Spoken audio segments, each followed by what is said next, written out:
Hello, everyone, and welcome to the concession stand here on the KB Radio Network. I am your host, Kevin Reed, and this is the review of the premiere of the first 3 episodes of Marvel Television Disney Plus news show Ironheart, where we see MIT student Riri Williams return home to Chicago following the events of Black Panther Wakanda Forever, where she discovers secrets that pit technology against magic. This show is executive produced by Ryan Coogler, who gave us Black Panther and Black Panther Wakanda Forever, as well as Sinners just a couple of months ago. And it stars Dominique Thorne as Riri Williams, aka Ironheart, as well as Anthony Ramos, Lyric Ross, and Alden Ehrenreich. This show is a 6 episode event. Marvel and Disney Plus decided to break it up in 2 parts and give us 3 episodes this week and 3 episodes next week for this mini series format here on this streaming service. I had question marks going into this show. I'm not too much familiar with Ironheart or Riri Williams, aside from her introduction in Black Panther Wakanda Forever.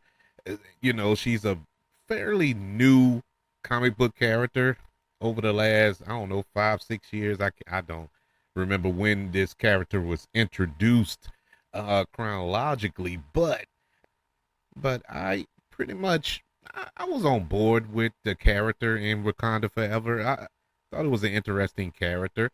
Um, Nothing that screamed that, oh man, I want an Ironheart series.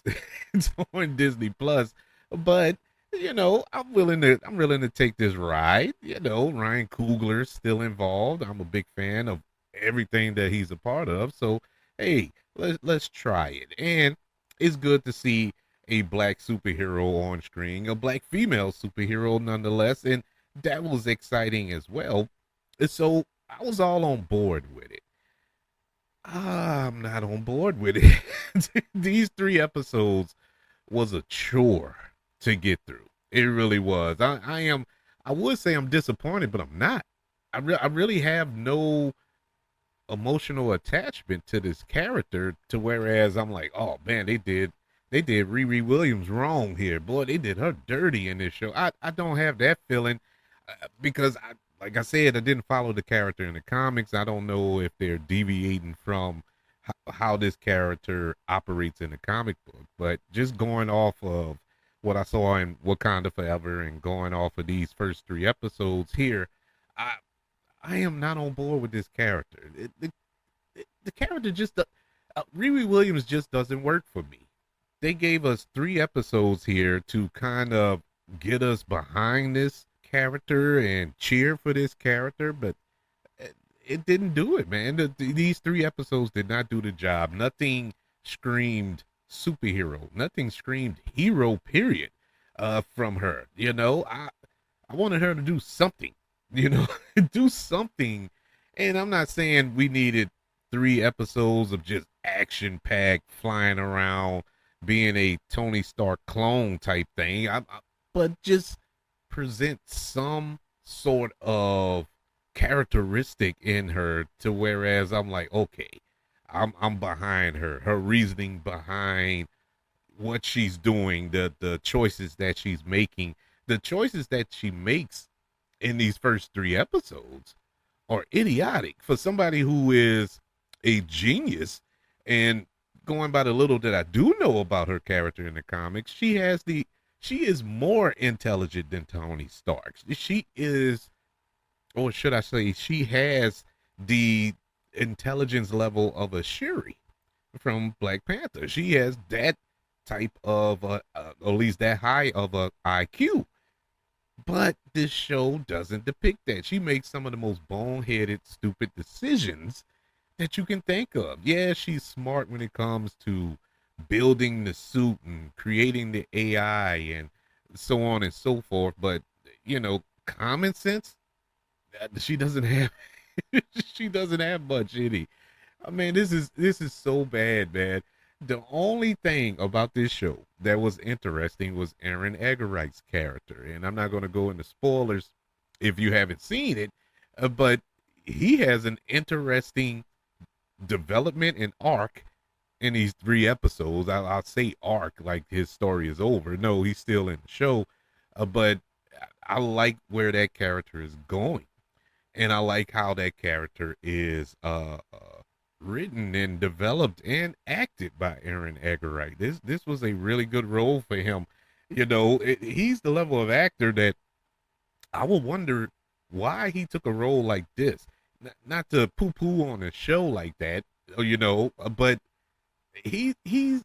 I mean, this dude was Han Solo. I don't care how you feel about the movie. I didn't too much care for Solo either, that prequel film from Star Wars, but it wasn't Aaron Eggeright's fault. I think he did a pretty good job as Han Solo. Of course, he wasn't going to be as good as Harrison Ford because Harrison Ford is Han Solo, but he did the best he could. And I've seen him in other projects where he's proven that he's an excellent actor. And so I would imagine him in a bigger role. That's all I'm saying, like a starring role. But as a supporting character in this show, it was kind of curious when I saw that pop up. And for better or worse, he was the only one that delivered in these opening 3 episodes of Ironheart.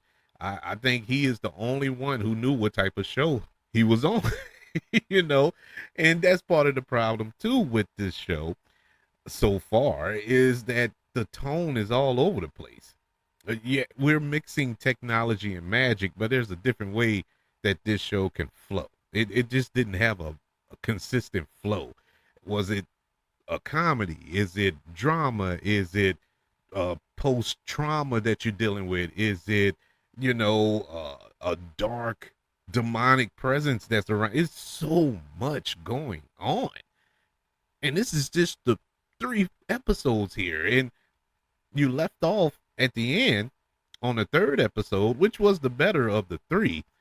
At least the 3rd episode did have a consistent flow. It felt like a actual show, as per the first 2 episodes that felt, I don't know, like just a jumbled Frankenstein monster of a mess.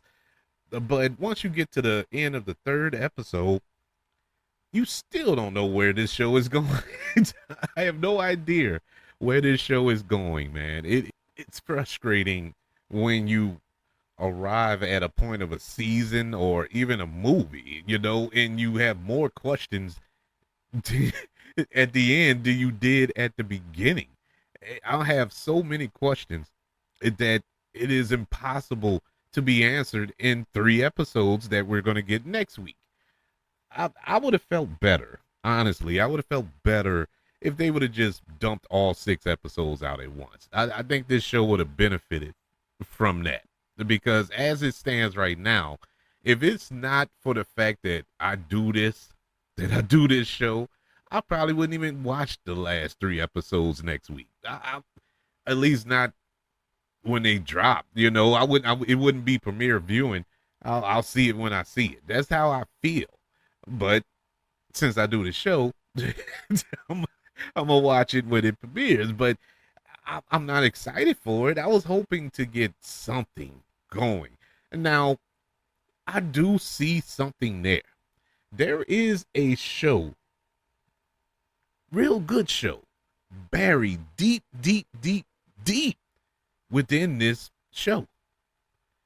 I don't think you can peel back those layers in a 3 episode arc. They're gonna try, but it's not. I don't think it's gonna pan out well. I'm banging on it, but let me give you some positives. There were some positives. This wasn't a dumpster fire. There were some good things to come out the show. Like I said, I enjoyed Aaron Eggeright. He was the best part of it. The visual effects with the Ironheart suit whenever she's flying, whenever she's in it, when she has the display, the same thing that they do with Robert Downey Jr., or at least did with Robert Downey Jr. as Iron Man. That was cool. It was good to see that done well, at least by television standards. I wouldn't say it was top notch for a film. But as far as television is concerned, I think that was some really good special and visual effects that they used there. Anthony Ramos as the Hood, I liked him. I liked Anthony Ramos. Is this the right role for him? I'm not sure, but he is doing a good job with what he's given. I think that character, there's more to him, and of course, we're going to get more flushed out as we approach the last 3 episodes next week. But as it stands right now, 3 episodes in, I don't know nothing about the guy. I know nothing about him other than the fact he's the Hood. It's nothing really uh villainous. Now he did some villainous things in episode 3, but it took so long to get to that. You know, when he was first introduced, you knew he was the villain. You knew that he's a bad dude. If you follow the comics, you know who the Hood is and all that there. But for the layman, for the casual viewer, you don't know who he is. You don't know what he's all about. And honestly, you still don't know because you don't know how he's able to do what he's doing. But like I said, I'm pretty sure they're going to flush that out in the next 3 episodes. But as far as Anthony Ramos, I think he did a good job. I enjoyed his acting here.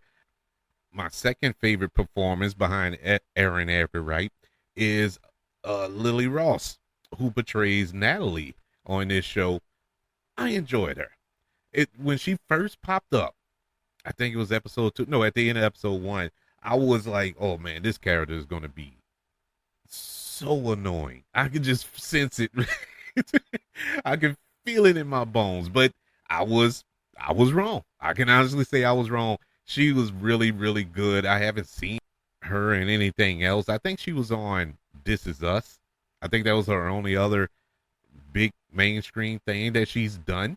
But I enjoyed her here. I think she's a really interesting character, fun character, gave comic relief as well as some deep moments, man.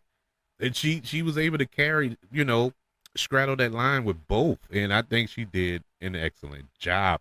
The rest of the cast, no, honestly, I have nothing else good to say about the cast, and no disrespect to them, but it just those actors and actresses did not work for me. It was like they were there. It's like they were walking down the street, looked at somebody and said, "Hey, you want to be in a show? Yeah, okay, come on." And that's what it didn't. It didn't seem like these were seasoned actors, and that could be how those characters were written. And so I'm not gonna pass judgment on the performers. And so I'm gonna leave that. I'm gonna leave that up in the air. But they didn't work for me. The supporting cast did not work for me. As far as pushing the MCU forward, is nothing in this show that's going to push the MCU forward. If you are a Marvel Cinematic Universe savant and you feel you need to watch every single piece of material that involves the MCU in order to stay up to speed on everything, so far, you don't need to watch Ironheart. Ironheart does nothing to push the narrative forward in the MCU. This has nothing to lead you to doomsday or nothing like that. It's just a show. And honestly, that's fine. It don't have to link up to everything in the MCU, but this don't even feel MCU-ish. With the exception of a couple of mentions here of certain things and a certain character, and that's it. I mean, nothing really moves the needle as far as the MCU proper. It's just a show.